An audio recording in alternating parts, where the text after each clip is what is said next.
Hi, this is Naomi Sword and Steel, and very recently I got this guy.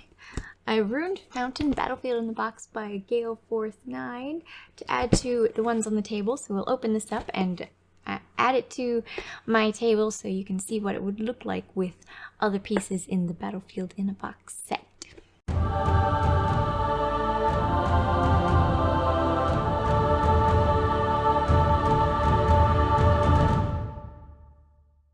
All right.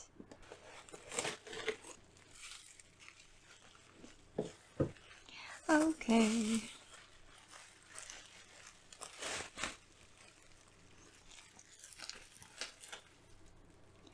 Has the nice velvet on the bottom.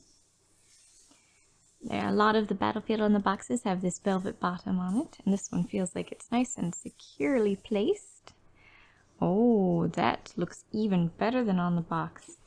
See, on the box they've got like this dull look. This is a bright green. Yeah. Dull green is what I was expecting. This is pretty. Look at that. You can see the depth underneath it, so it's partially see-through. It's got a bit of dust on it, but that's fine.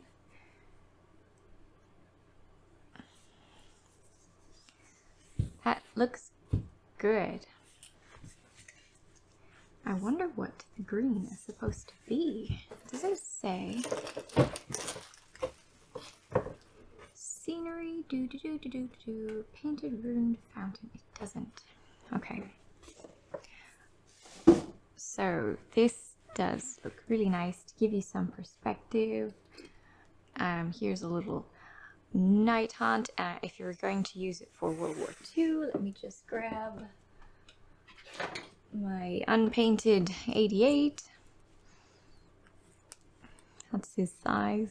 This is a bolt action 88. So it's a nice size. For Age of Sigmar, I think it would have to count as one of the large primary pieces of terrain, since you can only have it maximum at 6 inches for the small ones. This would count as a large piece of terrain for one of your 10 terrain pieces. I would probably take some weathering effects and some similar to this green, and bring down nice grime so that the liquid is still pooling. And if not liquid, then maybe I'd add a bit of moss effect just to give it a bit extra than it currently is right now, just because that, even though this does look lovely, the green is detached. There's no place. The green didn't come from anywhere. It could have come from the skies, right? But why is it green?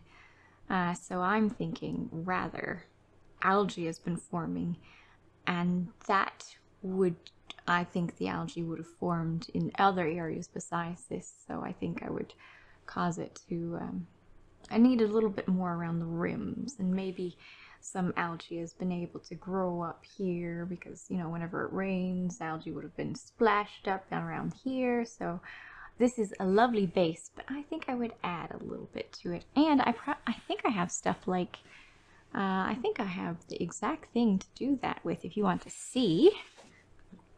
Something like these guys. Slime Grime Light or Slime Grime Dark. Maybe some wet effects to make it look like it's there's condensation on it.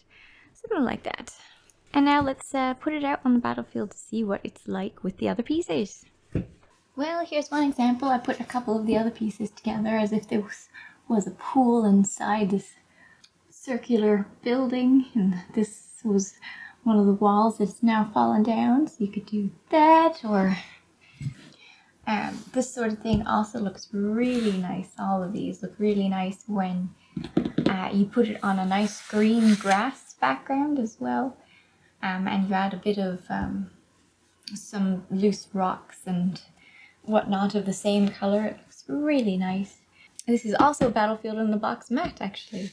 So I'm very happy with how it is. I think I'll just use it as is for now. And then I think if I was going to change it up, I'd change up all my pieces at the same time. I've been gathering a table full before I update them with any weathering effects.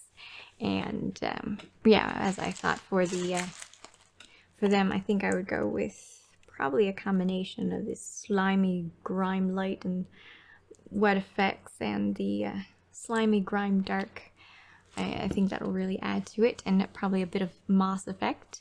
Either perhaps woodland scenics, little fluffs, or maybe some tufts, little really short tufts would probably look really good for moss.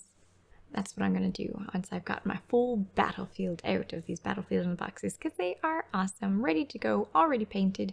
You could add some weathering effects. You could not if you didn't want to. The standard is quite great. They're made out of a hard resin. If you dropped it, it would probably fragment in one or two places, but for regular wear, it is a tough thing. It's a small woman like myself. I have no problem carrying any of the pieces around, but they do have weight to them. The felt on the bottom is nice in that even if you're adding models on top of it, you're not going to move them around by accident. Moving the terrain around is a no-no, and that doesn't seem like it would be a problem with these pieces, so that is always nice. And they're gorgeous. That one in particular, I really like that green. That color is lovely. So I'm going to have to mimic it and spread it around some more. Maybe that's why I want to change it, because I just want more of that green. Well, I hope you enjoyed. Thanks for watching, and see you in the next one.